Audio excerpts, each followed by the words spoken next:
Today, we'll explore the mysterious world of the dark web. In this video, we'll guide you step by step on how to access the dark web safely and responsibly. First and foremost, caution is paramount. The dark web can be a dangerous place. Never use your personal information or main email address. Consider using a VPN for added security. The most common way to access the dark web is through the Tor browser. Visit the official Tor project website and download the browser.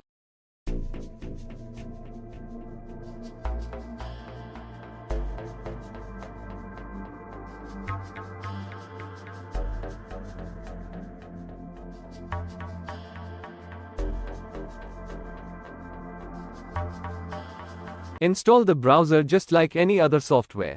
Once installed, open Tor browser. When you first open Tor browser, it will connect to the Tor network. This might take a few moments. Once connected, you'll be able to browse the dark web.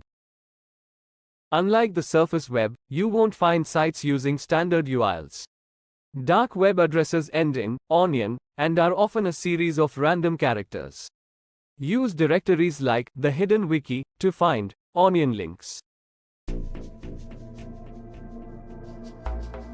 To enhance your security, keep the following tips in mind. 1. Avoid downloading files or clicking on unknown links. 2. Keep your antivirus software up to date. 3. Regularly clear your browsing data. 4. Be mindful of phishing attempts and scams. Stay safe on there. Thanks for watching. Become a hacker. Click this video. Hurry up.